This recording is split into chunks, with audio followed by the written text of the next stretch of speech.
As we stand witness to a historic moment, Iran's rapid defeat in its war against Israel reveals a nation undone by its own ambitions. This isn't just a military collapse, it's the culmination of decades of strategic missteps that have left Iran vulnerable and isolated. Today, we'll unpack the reasons behind Iran's swift downfall, exploring the intricate web of proxy warfare that defined its strategy and led to its ruin. This conflict transcends the Middle East, offering a profound lesson in how overreach can destroy even the most calculated plans. Let's delve into Iran's strategic failures and their global implications. Iran's defeat stems from a series of strategic miscalculations that have been brewing for years. At the heart of its strategy was the sponsorship of proxy groups like Hezbollah, the Houthis, and roughly 20 to 25 other Sunni Islamic extremist factions across the Middle East and Asia. These proxies, estimated to number over 500,000 fighters, were fully funded, armed, and trained by Iran.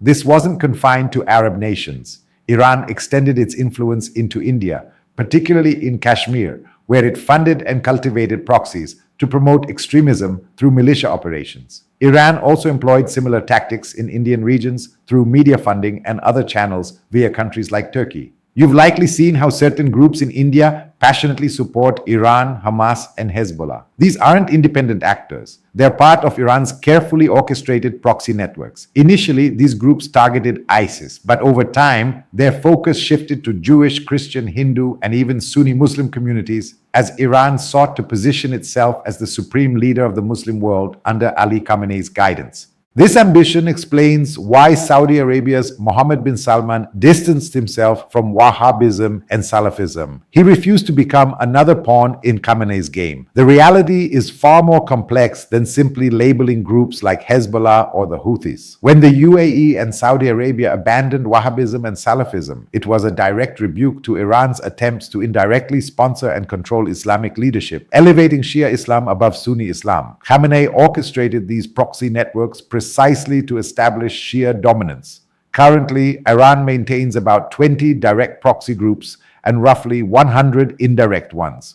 The shift became clear when Saudi Arabia and other Arab nations stopped funding Wahhabi and Salafi movements, leaving a void that Turkey, Pakistan, and others filled. You'll even find individuals from India traveling to Turkey to receive funding, all part of Iran's proxy financing operations. Let's take a closer look at Iran's militia proxies, starting with Hezbollah, its most prominent proxy militia. As I've explained in previous videos, Hezbollah was originally created with a single objective that later evolved. Within 15-20 years, it became Iran's frontline force against Israel.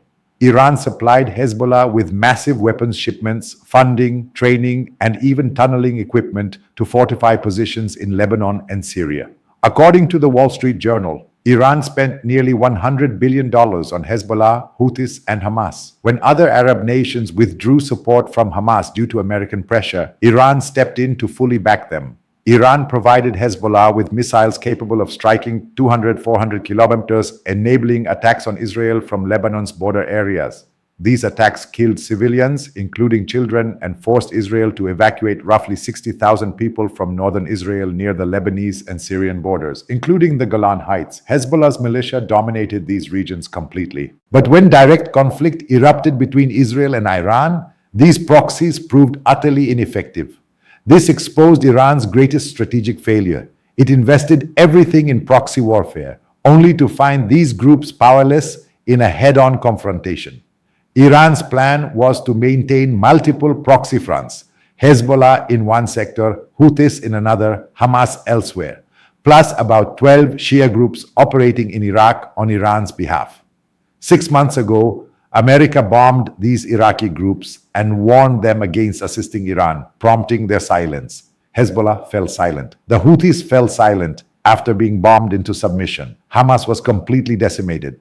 Why didn't Hezbollah act? because they knew they'd face the same fate. Understand this crucial point. Iran didn't operate as a conventional nation state, but as the godfather of a global militia organization. They created proxies worldwide, including in India, Pakistan, and Afghanistan, using oil money to fund operations under the guise of promoting Shia Islam with Khamenei as its supreme leader. Full credit goes to Israel for dismantling this network before it could become an even greater global threat, including to India. Just look at India. How many cry for Hamas, weep for the Houthis, and mourn for Hezbollah? These reactions were part of Iran's operational strategy, which Israel has now neutralized. The militias Iran supported remain completely silent. The Assad regime in Syria, which backed these proxies, has been devastated. Where are Hezbollah's forces now? Where are Iran's other proxies? This is the fundamental reality we must grasp. Is Iran as a nation beneficial to the world? Or is it an entity that sows disruption and destruction by funding and arming conflicts? Iran's attacks on Saudi Arabia and the UAE, which caused significant damage, highlight its true nature. These nations couldn't retaliate effectively because Iran operates through terrorist organizations with both internal and external support. Meanwhile, certain groups from India traveled to these conflict zones. How many Saudi citizens were killed by Iran's attempted missile strikes? This underscores Iran's identity as a terrorist state transformed by Khamenei. Iran's biggest strategic failure was making proxy warfare the cornerstone of its military strategy. The Iranian armed forces became so consumed with feeding and maintaining proxies that they lost their professional edge. What were Iran's major generals doing? Creating proxies and providing them feedback. Israel systematically eliminated these figures, including Qasem Soleimani. Iran essentially engineered its own destruction. We've consistently analyzed how Iran tried to manipulate global affairs through proxies, and the result is what we're seeing today, Iran's greatest strategic blunder. Even military experts in Iran now admit that by diverting all resources to creating and protecting proxies to fight Israel indirectly, they left themselves vulnerable when direct conflict arrived. The proxies they created in Iraq have been destroyed. This is essentially what happened to the delusional religious fanatics led by Khamenei. They destroyed a potentially great nation. When we study these events deeply, we understand Iran's ultimate tragedy. In trying to destroy other nations through proxies, Iran itself was destroyed, left without allies. The country that sought to wreck others through militia groups has itself been wrecked completely. To provide broader context, Iran's collapse reverberates far beyond its borders. Its proxy model was a calculated strategy to destabilize regions while avoiding direct accountability, projecting power from Yemen to Syria to South Asia. But its failure against a resolute Israel, supported by allies like the US, exposes the fragility of such tactics. This conflict has emboldened moderate Arab states like Saudi Arabia and the UAE, who are now charting independent paths free from Iran's influence. Globally, it serves as a cautionary tale for nations considering proxy warfare. The risks outweigh the rewards when facing a determined adversary.